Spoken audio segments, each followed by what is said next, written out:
meilleur ami.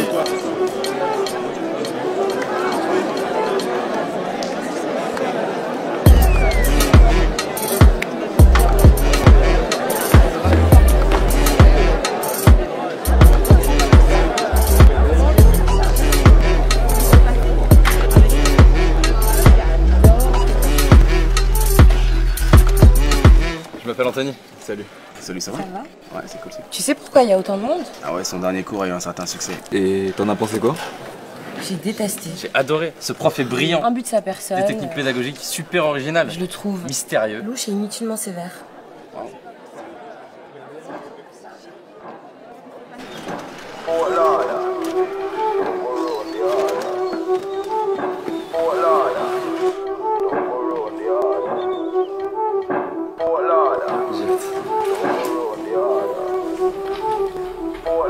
Surtout te fais pas remarquer et reste bien attentive. Pourquoi? Parce que c'est le meilleur. Vous êtes sûrement inscrit à ce cours en pensant y trouver la vérité absolue. Eh bien, je peux tout de suite vous dire que vous aviez raison. Je suis le professeur Guillaume Déthalès et bienvenue dans mon cours de psychologie sociale. Comme je préfère l'appeler, comment sortir de la friendzone. C'est mon imagination ou le nombre de mes élèves a considérablement augmenté depuis la dernière fois? Bon, commençons. Je vous rappelle que la friendzone serait un endroit psychologique dans lequel on se retrouve piégé lorsque l'on ressent des sentiments amoureux envers quelqu'un qui n'a que des sentiments amicaux à notre égard. Qu'en avons donc conclu la dernière fois? Pourquoi?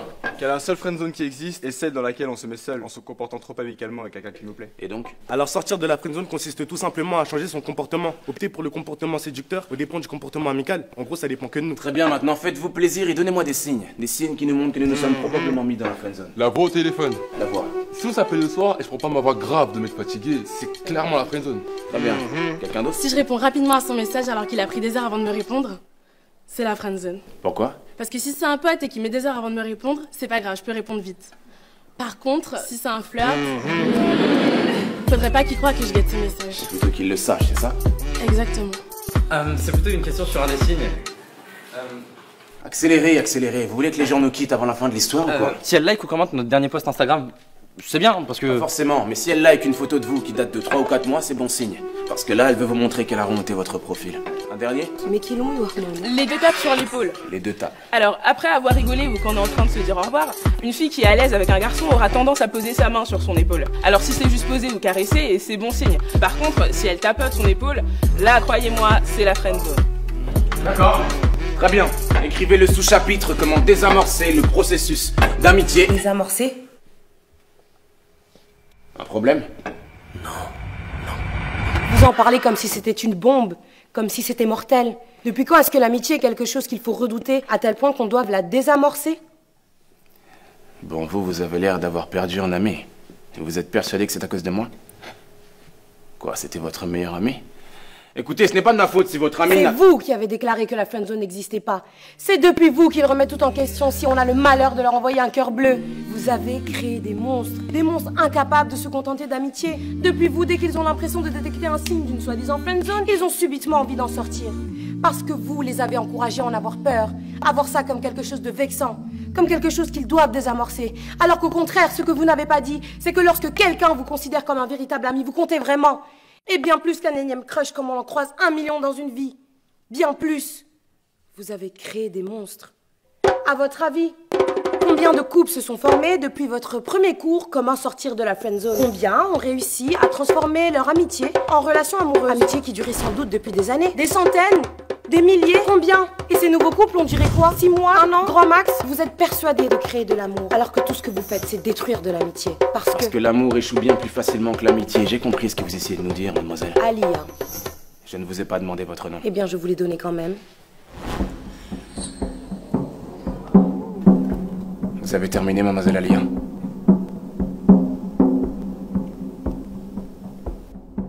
Reprenons.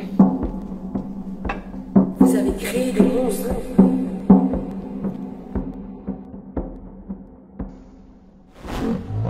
Détruire de l'amitié. Admettons. Vous, ne me donnez pas aussi votre nom, il ne m'intéresse pas.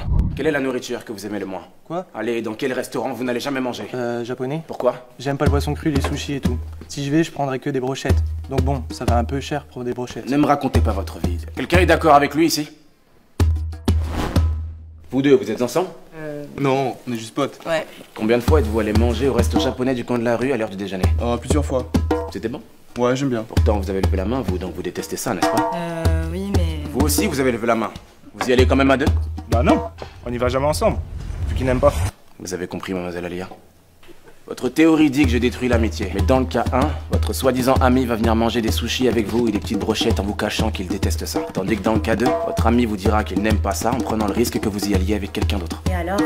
Dans le cas 1, c'est-à-dire dans le cas d'une friendzone, votre ami n'est pas lui-même. On fait tous des compromis en société. Là, il s'agit simplement de poisson cru. Mais jusqu'où ira votre ami friendzoné pour vous plaire, consciemment ou inconsciemment? Il calquera ses goûts sur les vôtres, cachera sa vision de la vie s'il a l'impression que vous en avez une opposée. Par exemple, il ne vous exposera pas son avis sur la peine de mort s'il a l'impression que vous êtes contre alors que lui est pour. Pourtant, c'est ce que devrait faire un ami, car un ami est juste lui-même et ne cherche pas à paraître comme le gendre idéal. S'il vous a avoué ses sentiments, comment pouvez-vous être sûr que vous étiez attaché à votre meilleur ami? Et pas plutôt au masque qu'il revêtait pour vous plaire? Si c'est ce genre d'amitié que j'ai détruit, y a pas mort d'homme. Reprenons. Nous allons donc voir comment désamorcer une amitié naissante en plusieurs étapes. Une amitié non voulue, une future friendzone. Vaut mieux tenter de la désamorcer ou y mettre fin plutôt que de faire semblant, n'est-ce pas? Je vous rappelle que la friendzone n'existe pas. D'ailleurs, quelqu'un ici saurait comment détruire une amitié sincère et réciproque. Pas une naissante, mais une sincère et réciproque. Allez, un peu d'ingéniosité. Dites-moi comment détruire une amitié sincère et réciproque. En créant de la jalousie? Non. En prenant ses distances? Non. Et si vous nous donniez la réponse tout de suite? Parce qu'on va donner toutes les réponses possibles et inimaginables et vous allez nous donner la réponse géniale auquel personne n'aurait jamais pensé. Alors, épargnez-nous tout suspense, non? Le premier qui trouve la réponse à ce problème valide son semestre automatiquement. Instantanément. Quelle est la seule et unique façon de détruire une amitié sincère et réciproque? Comment on peut être sûr que vous avez la réponse? Peut-être que vous choisirez la meilleure réponse d'entre nous et vous direz que c'est celle que vous attendiez, alors que vous ne l'aviez même pas. D'accord. J'écris la réponse ici.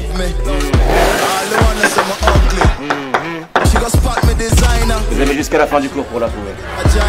Avec vos histoires de sushi, vous vous rendez compte que vous dites presque si l'ami n'est pas sincère, c'est de notre faute? Vous lâchez pas le morceau, vous. Mais c'est de la faute des théories comme les vôtres, en fait. Comment un ou une amie qu'on connaît depuis des années peut basculer de l'autre côté, subitement? Mais lui avez-vous dit clairement qu'il n'y aurait que de l'amitié et jamais autre chose entre vous? Non, mais... Alors il a le droit de tenter sa chance puisque la friendzone n'existe pas. Mais on n'a pas forcément besoin de le dire, en fait. Ça se voit dans l'attitude quand c'est qu'amical et que ça ne peut rien être d'autre. N'importe qui le verrait, vous croyez? À part quelqu'un à qui vous avez monté la tête avec vos théories, n'importe qui serait capable de détecter une attitude purement amicale. On parie? Donnez-moi votre numéro de téléphone. Quoi?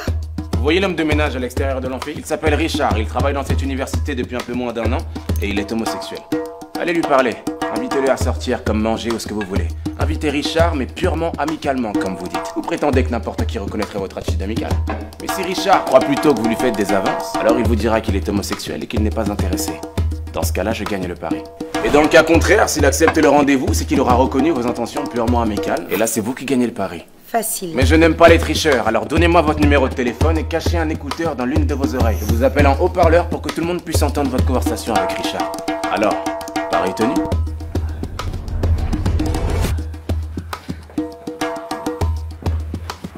Salut. Je prends un peu l'air. Ce cours est super ennuyant. Oh, soyez un peu plus crédible. Je m'en bats. Ouais. Vous avez déjà fait de la psychologie sociale? La conseillère d'orientation, ça compte. Vous sympathisez, là, vous trichez, proposez-lui. J'ai pas vraiment d'amis et j'ai personne avec qui aller manger. Donc, Wow. ça vous dit qu'on aille manger un truc ce soir? Ensemble? Ce soir? Ça vous dit? Ouais. Vous acceptez? Oui. Donc, vous acceptez de venir manger un truc avec moi ce soir? Ouais. Tu me plais bien, donc... Hein? Enfin, mais... Richard, vous êtes homosexuel. Homo quoi? Mais vous êtes un menteur! J'ai gagné. Mais vous m'avez dit qu'il était gay! Je ne vous avais pas fait croire qu'il était gay. J'aurais fait autrement! Oui, vous n'auriez pas été vous-même. Là, le croyant gay, vous n'aviez aucune crainte de lui plaire, alors vous avez eu une attitude amicale tout en étant vous-même. Mais il a quand même cru que vous lui faisiez des avances, parce que chacun sa sensibilité. J'ai gagné. Revenons-en au cours. Comment désamorcer une amitié naissante et non voulue. 1. Choisissez. Saisissez toutes les occasions de ne pas le ou la laisser choisir. Que ce soit le film que vous allez voir au cinéma ou la place où vous asseyez au resto. Imposez votre choix. Finalement, tu lui ressembles. À ce prof.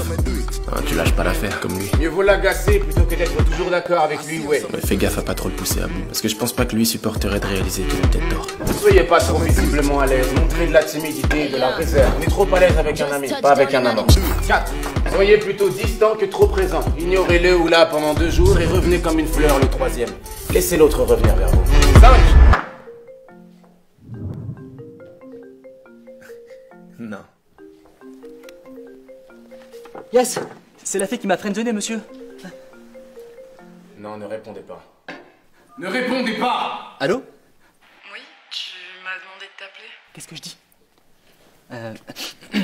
Il y a plein de choses que tu ne sais pas de moi. Écoute, Charles, si c'est encore par rapport à ce dont on a parlé, je te répète pour la énième fois que je te considère comme un simple ami. Je suis désolée si t'as compris autre chose, mais... Tu n'as jamais été une amie pour moi. D'accord, tu me l'as dit 10 fois, j'ai compris, d'accord. Mais s'il te plaît, Charles, arrête. Tu m'appelles tous les jours, c'est bon, j'ai compris. Tu commences réellement à me faire peur, en fait. Lâche l'affaire, s'il te plaît.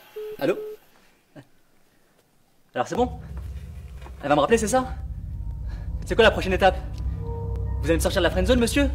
Hein? La friendzone n'existe pas. Asseyez-vous et fermez-la. Vous ouvrez encore la bouche sans que je vous ai donné l'autorisation et je vous mets à la porte à tout jamais. Vous avez compris? C'est vous. C'est depuis vous. Vous avez créé des monstres. Des monstres!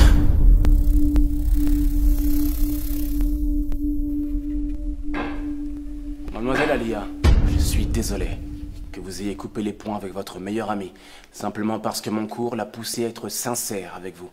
Désolé qu'il vous ait menti depuis le jour de votre rencontre. Je suis désolé qu'il n'ait pas continué à ravaler ses sentiments sans vous le dire, pour que vous puissiez garder un ami fidèle, un toutou, qui va toujours de votre sens et qui vous regarde avec des yeux pleins d'étoiles pour vous permettre de faire le plein de confiance en vous et votre petite personne. Je suis désolé. Mais ne nous faites pas croire que vous ne le saviez pas. Vous faites semblant d'être remonté contre moi et mon cours, alors que vous n'arrivez simplement pas à avaler le fait qu'il vous estimait bel et bien comme un énième crush comme on en croise 1 million dans sa vie. Il était votre meilleur ami.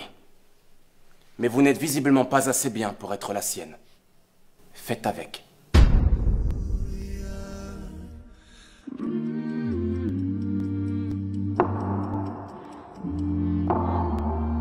Je ne suis pas vraiment d'accord cette fois, monsieur.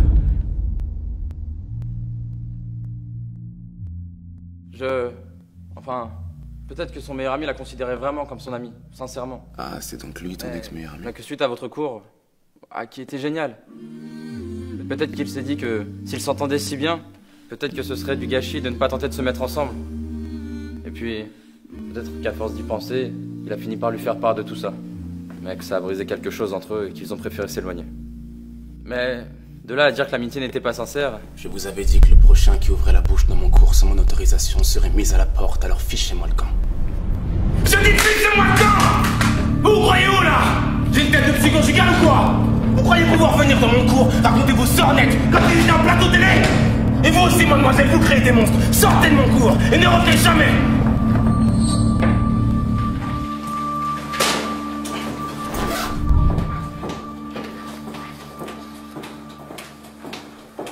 Ce prof est complètement malade. Je te dirais pas que je te l'avais dit. Tu changeras jamais, toi. Est-ce que tu penses qu'on devrait... Doucement, doucement, n'allez pas trop vite. Vous avez suivi mon cours, n'est-ce pas? Et vous aussi, mademoiselle, vous créez des monstres. Sortez de mon cours. Désolé qu'il vous ait menti depuis le jour de votre rencontre, toutou. Mais vous n'êtes visiblement pas assez bien pour être la sienne. Je ne suis pas vraiment d'accord cette fois, monsieur. Trouvez-moi, c'était votre meilleur ami. Et vous aussi, mademoiselle, vous créez des monstres. Sortez de mon cours et ne revenez jamais. Quoi? Non, rien. Vous savez alors comment désamorcer une amitié. Si vous voulez la réamorcer, faites l'inverse. Choisissez. Faites l'inverse, laissez-le choisir. Du moins, faites-lui croire que c'est lui qui choisit sa situation. Si tu m'avais dit ce que tu pensais comme tu l'as dit tout à l'heure, j'aurais peut-être mieux compris. Étape 2. Mieux vaut l'agacer que d'être toujours d'accord avec lui ou elle. Faites l'inverse. T'as raison. Soyez pas trop visiblement à l'aise, montrez de la timidité et de la réserve. Le contraire, détendez-vous. 4. Soyez plutôt distant que trop présent. Anthony? Ouais.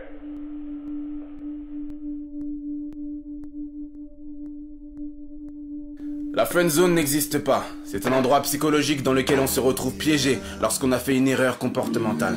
Ça arrive, ça se rectifie. Tu sais, on peut aller parler et manger à la pizzeria, là où on avait l'habitude d'aller. Mais l'amitié est un choix. La refuser en est un aussi. Non.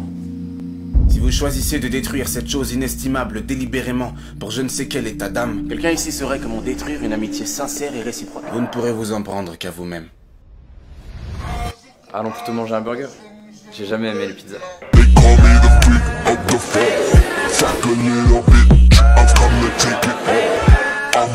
tapes sur l'épaule.